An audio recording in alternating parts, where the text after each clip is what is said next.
आज भी इस प्रकार के भाव का दर्शन श्री अयोध्या जी में कनक भवन में होता है।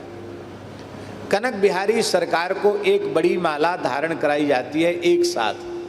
आप कभी भी जाकर देखना, रोज वो माला धारण कराई जाती है और उस माला का भाव भक्तमाल ही है कि नाभाजी ने जो भक्त चरित्रों की माला धारण कराई थी, उसी भाव से आज भी कनक भवन में कनक बिहारी जी को एक माला एक साथ श्री किशोरी जी और रघुनाथ जी दोनों को एक साथ धारण कराई जाती है। और महाराज जी वहां दर्शन करने पर लगता है कि जानकी जी बैठी है। जानकी जी बैठी नहीं है।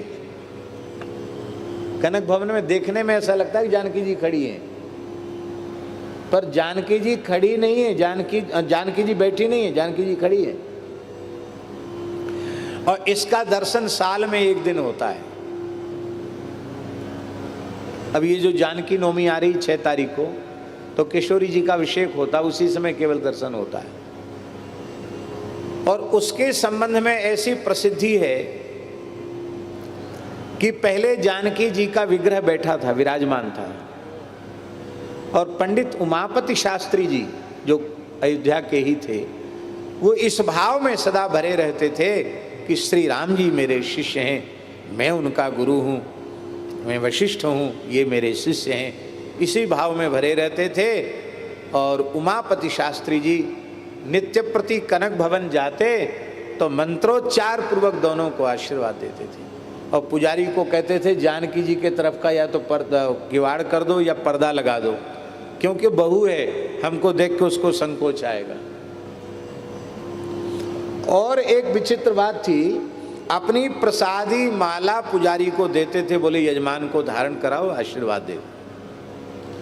पुजारी भी उनकी भाव भूमिका को जानता था, तो उनके प्रसादी माला वो धारण करा देता। इस बात का अयोध्या जी में बड़ा विरोध हुआ। बोले रे, सिद्ध हो, बड़ी भावना है तो अपने घर में रखो अपनी भावना, यहाँ प्रसिद्ध मंदिर है और यहाँ आप ऐसा करते हो। लोगों ने कहा अभी हम आपको नहीं करने देंगे।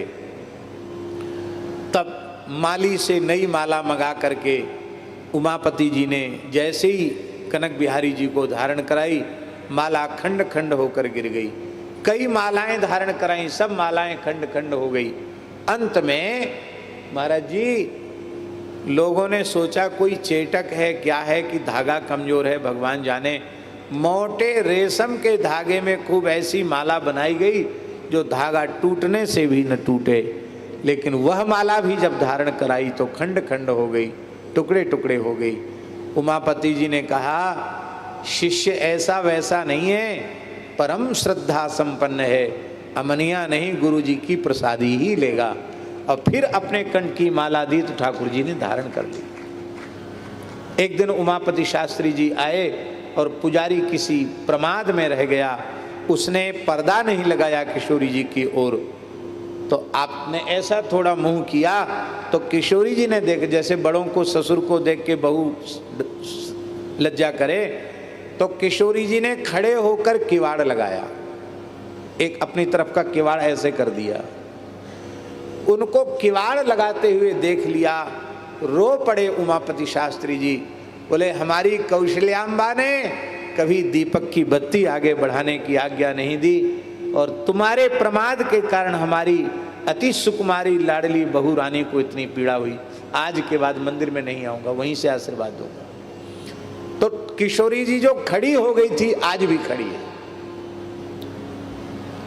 तब लोगों को यह विश्वास हुआ कि विग्रह नहीं है, साक्षात विराजमान है। उत्सव स्वरूप कनक भवन में महाराज जी 3 स्वरूप हैं। एक स्वरूप हैं बड़े थोड़े, वो स्वरूप हैं जो सबसे बड़े हैं, वो तो टीकमगढ़ महाराज के पधराए हुए हैं, जो खूब मलूक हैं, पुष्ट हैं। दूसरे खड़े हुए स्वरूप हैं, वो भगवान श्री कृष्ण और रुक्मिणी के द्वारा प्रतिष्ठित हैं। भगवान ने अयोध्या का पुनरुद्धार किया था और सभी तीर्थों की पुनर्स्थापना की थी, और स्वयं ही कनक भवन की प्रतिष्ठा की। वो कनक बिहारी जी, वे हैं कनक बिहारी जी। जो बैठे हुए मोटे स्वरूप हैं, वो हैं महिल बिहारी जी। और एक अष्टधातु के इतने बड़े खड़े स्वरूप हैं सीताराम जी के, वे महाराज विक्रमादित्य के द्वारा विराजमान हैं। वो विक्रमादित्य के द्वारा प्रतिष्ठित, तो 3 सीताराम जी हैं वहाँ। महल बिहारी, कनक बिहारी और उत्सव बिहारी।